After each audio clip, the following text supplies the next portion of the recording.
Bienvenue à cette présentation des 45 secondes qui changeront votre vie.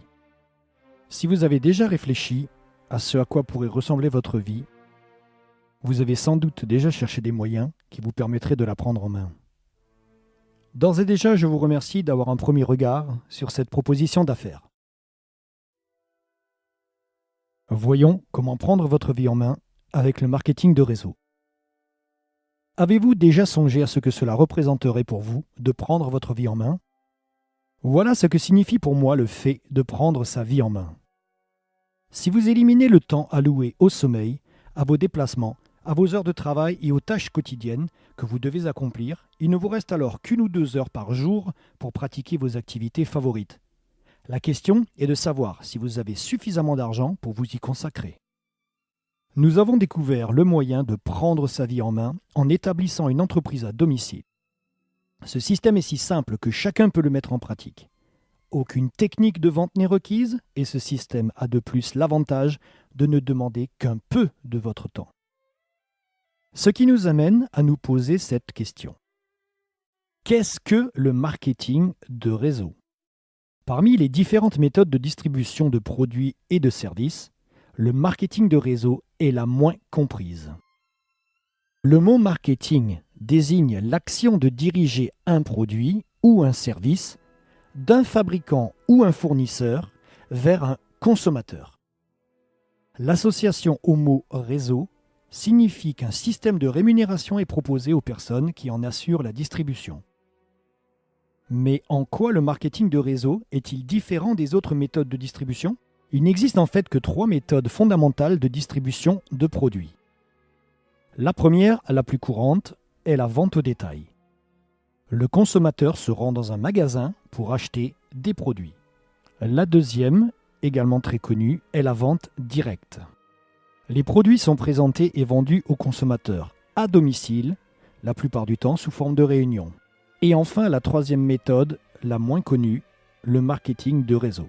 La distribution des produits s'effectue par le biais d'un réseau de distributeurs qui les consomment, les partagent avec leurs amis, leurs voisins, leurs proches, mais ne vendent que très peu au détail. En pleine croissance depuis une petite 60aine d'années, le marketing de réseau est promis à un essor gigantesque au cours du XXIe siècle. Soyez-y attentifs. Prenons un instant pour éclaircir un point très important. En effet, le marketing de réseau n'a rien d'un système pyramidal. Une pyramide est une structure organisée du haut vers le bas. Seuls ceux qui y sont rentrés au tout début ont une chance de monter au sommet. Dans la structure du triangle inversé du marketing de réseau, tout le monde commence en bas et a l'occasion de créer un vaste réseau, plus vaste encore que celui du parrain. Il est important de préciser qu'une structure pyramidale n'assure pas la distribution de produits, mais suppose uniquement des flux financiers, ce qui est illégal. Ce que vous allez découvrir maintenant va vous permettre enfin de comprendre le concept du marketing de réseau. Au travers de la synthèse qui va suivre, je vais vous présenter les 4 premiers séminaires d'un livre que vous lirez ensuite si vous sentez qu'il est grand temps de prendre votre vie en main. Dans le premier séminaire, nous verrons que 2 × 2 = 4. Le séminaire numéro 2, le syndrome de l'échec chez le vendeur. Le séminaire numéro 3, 4 choses que vous devez faire. Et enfin, le séminaire numéro 4, creuser jusqu'à la roche mère. Abordons le premier séminaire qui s'intitule 2 × 2 = 4. Ce séminaire traite de l'importance du travail en équipe et du soutien aux distributeurs qui démarrent dans votre réseau. C'est au cours de cette illustration que nous commencerons à utiliser le terme parrainage. Et nous verrons qu'on n'a pas besoin de parrainer la terre entière pour réussir.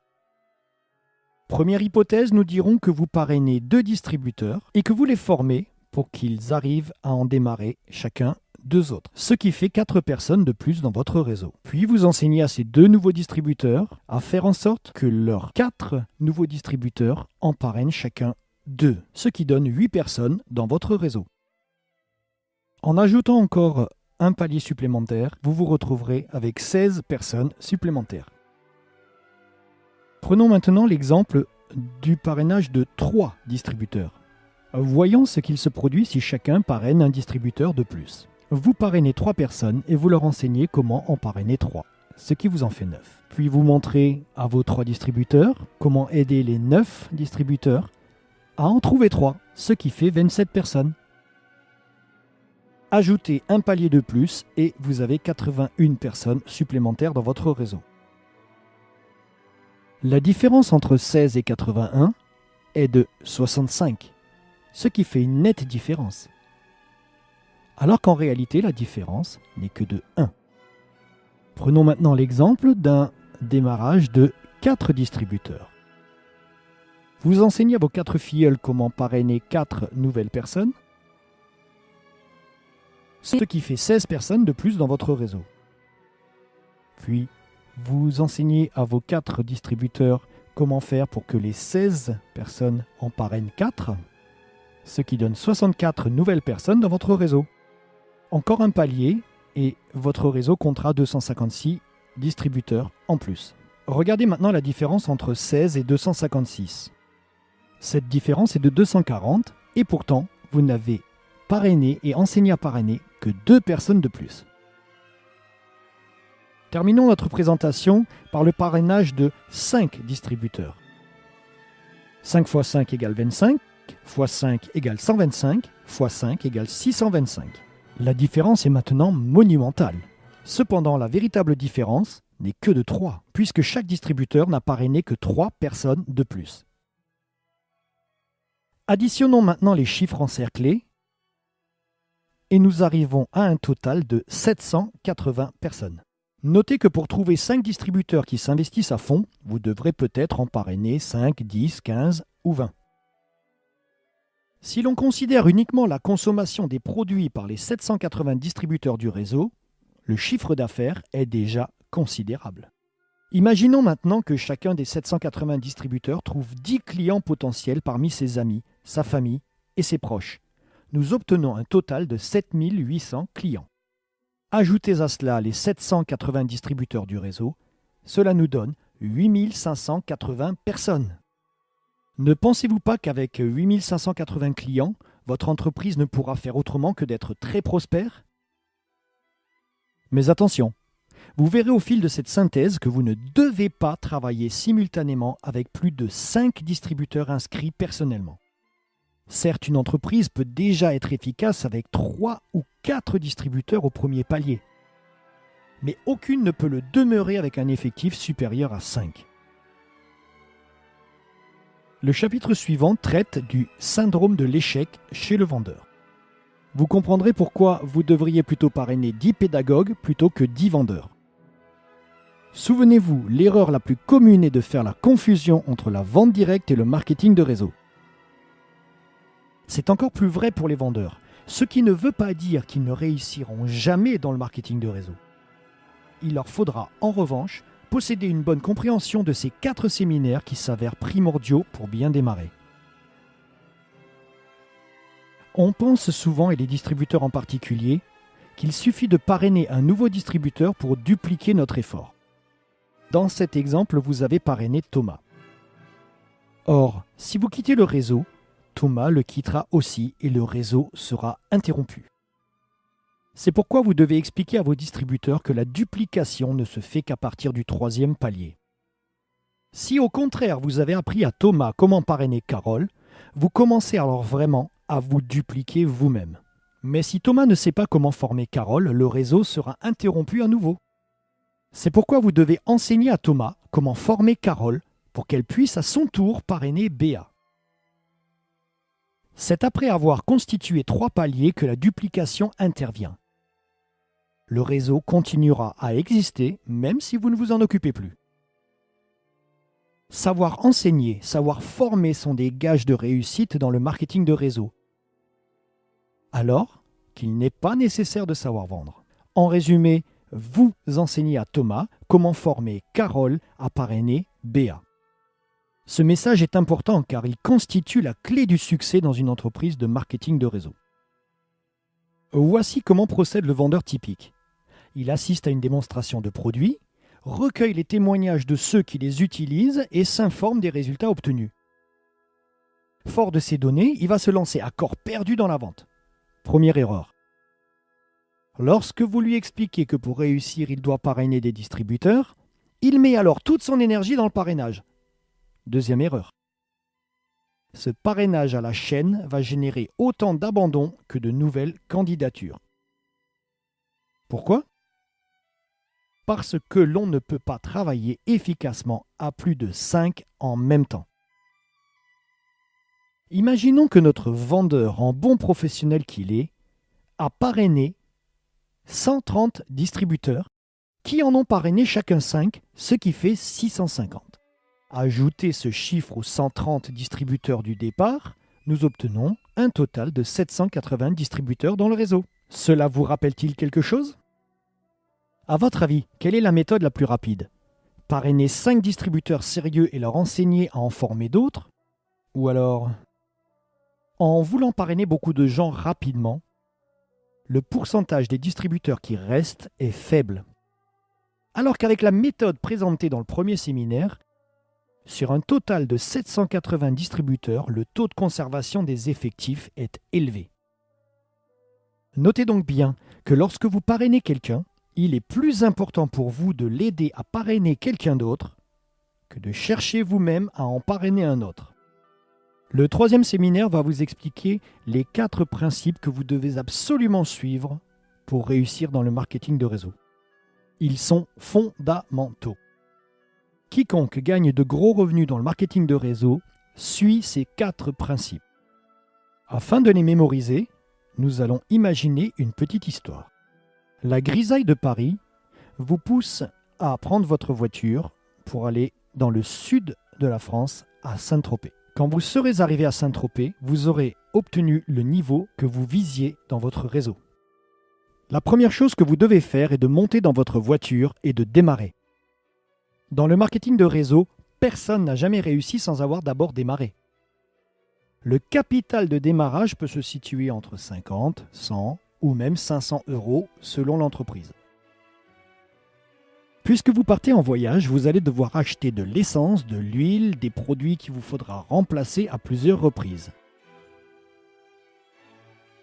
Dans le marketing de réseau, vous utiliserez encore et encore les produits de l'entreprise que vous représentez.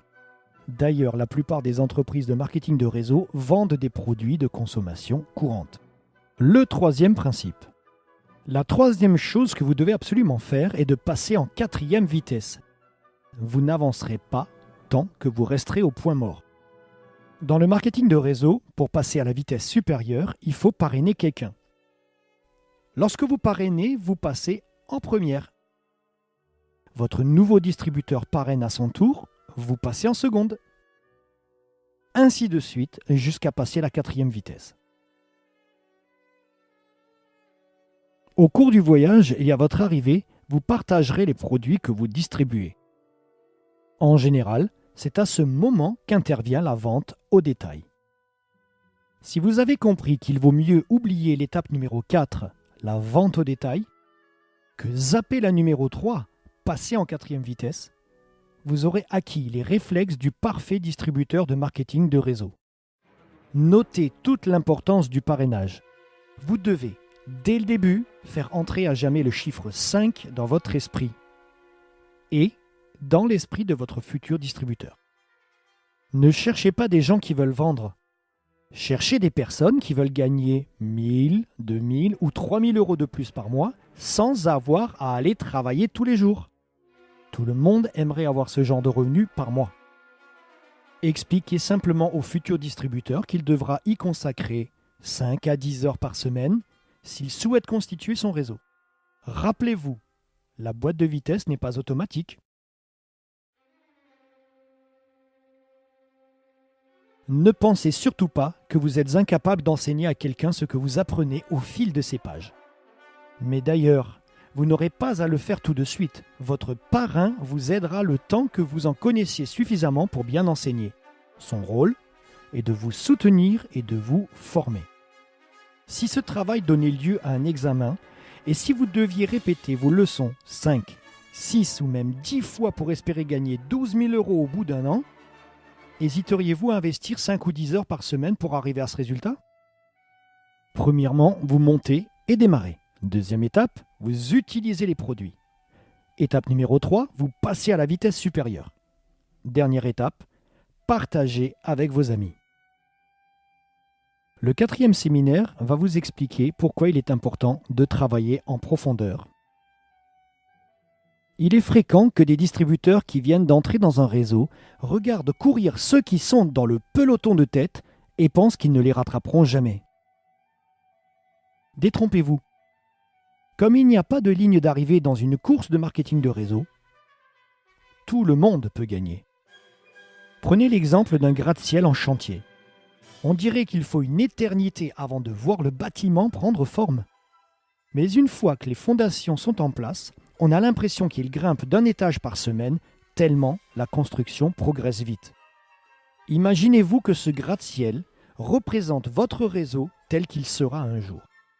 Au début, vous allez creuser les fondations à la pelle. Ça prend du temps. Mais au fur et à mesure que vous allez aider vos distributeurs à parrainer, vous aurez besoin d'un bulldozer. Avant d'arriver au 3e palier, vu que vous atteignez la roche mère, la tâche devient vraiment difficile. Et il vous faut une pelle mécanique. Mais à l'instant où vous atteignez le 3e palier, vous pouvez enfin commencer à construire en hauteur. Quand vous serez parvenu au 4e palier, votre réseau commencera à avoir de l'ampleur. À partir de cet instant, votre édifice va s'élever rapidement. Donc, si après plusieurs mois rien ne se produit, ne vous découragez pas, c'est que les fondations sont encore en construction. Par pitié, ne faites pas comme le chercheur d'or qui creuse pendant des mois sans rien trouver et qui abandonne alors qu'il se trouve à quelques centimètres d'un filon important.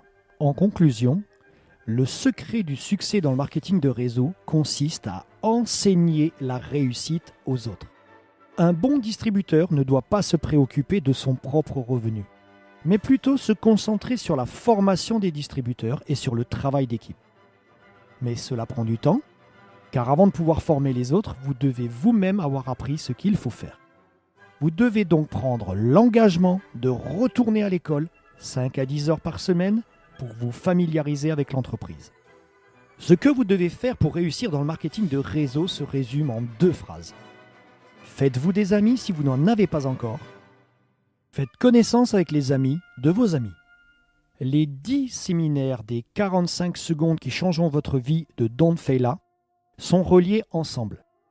Les chapitres qui suivent dans le livre répondront aux questions que vous vous posez peut-être en ce moment. Demandez à la personne qui vous a invité à cette synthèse de vous prêter ce livre pour que vous le lisiez en entier. Demandez-lui également de vous parler de l'entreprise qu'elle représente, des produits qu'elle distribue et de la méthode de marketing qu'elle utilise et des outils fournis. Il y a fort à parier que vous apprécierez la qualité des produits et la proposition d'affaires qui y est assortie pour que vous puissiez prendre votre vie en main. Il n'y a pas de hasard dans la vie.